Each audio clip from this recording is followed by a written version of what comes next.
Vanessa, it's nice to have you here today. Thank you. So, tell us what's going on here. We're at Stacy's Nails Picnic in the Park where we're wrapping up her picnic to raise awareness to homelessness and basically spend time with your family and your kids and basically just get to know your kids and spend time with them, connect with them. So this is her second annual picnic. So that's where we're at right now. So, you were homeless yourself. Tell me a little bit about that. Was that by choice or was that kind of by force or? I think that I was homeless by choice. I met someone who was homeless, and once I met them and saw like the things that they were going through, I just felt like I couldn't leave them in this situation. So I kind of like put myself in the situation to be there and to try to motivate and basically let that person know like you're not alone, like you can get out of this. All you need is maybe you just need support or to have someone just tell you you can do it. Like they have family but their family not really in their lives. So for me it was more of I'm gonna go through this with you and we're gonna find a way to get out of the situation. So that's how I became homeless. How many, you're not homeless anymore. How No. many years were you homeless? I was homeless 1 year. 1 year.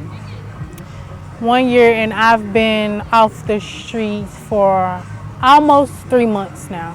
I finally got an apartment. I went through a program at the Lord's Place, and they helped me. They put us up in an apartment, and we have a year rent-free to get a job, whatever we need to do to kind of like get ourselves together and get our independence going. So that's the program that I went through. And really anybody that's homeless can go through it. You just go, you get a caseworker, you go through the paperwork, they tell you what all you need. And it's something that you can't just go up there and say like, I'm homeless, I don't want to be off the streets. You have to constantly show them and that you're motivated and that you actually are trying to get off the streets. But that was work for me. It's different things people do.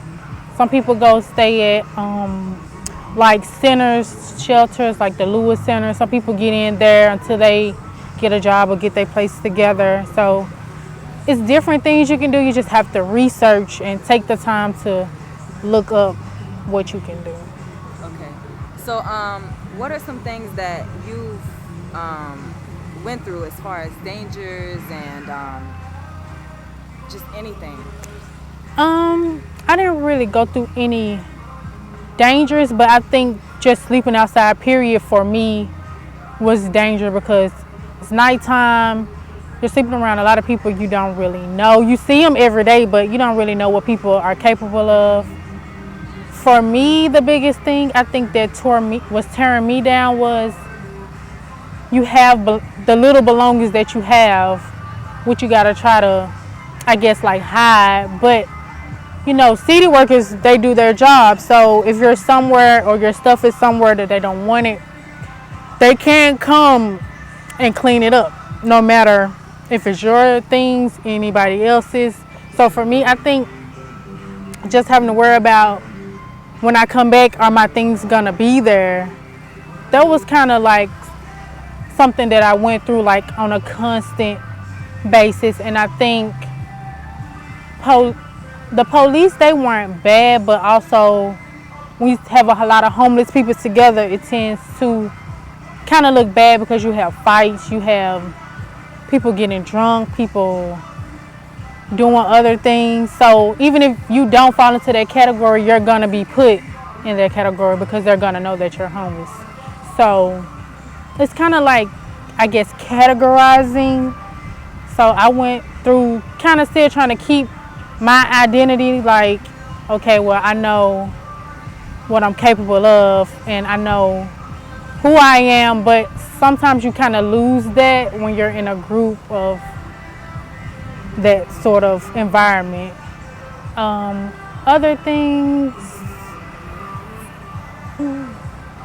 it's like you really don't have control over things either. Like when you don't have anywhere to go, you're stuck weather, you're stuck in the rain, you're stuck.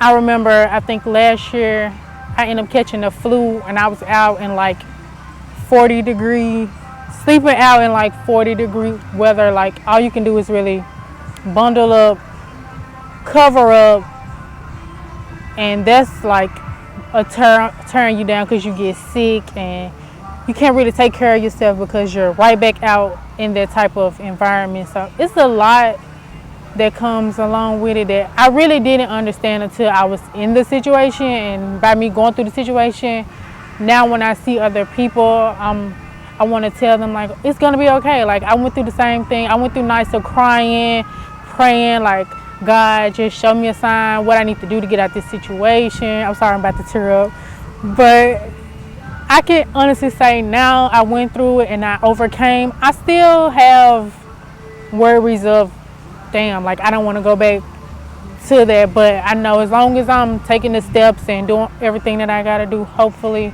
I won't end up, back up in that situation. But like when I see people now, I'm like, I was in your same shoes. I was going through the same thing you went through. Now I can say I have a place. You can do the same thing. All you got to do is put forth effort. It's touchy for me, but I wouldn't say I regret it because I helped somebody else get out of the situation that they was in for 7-8 years. Everyone doesn't want help. Everyone doesn't want to receive help. But for you to just go out there and attempt to do something like that is huge. Mm-hmm. It's really left up to us to just, help someone else or at least spark the brain of someone else. Tell me about the things that you ate. What did you do about food? For me, I would eat, okay, I'm gonna backtrack. By me being a diabetic, that was hard because a lot of things that come out there, I'm technically not supposed to eat because I have to watch what I eat.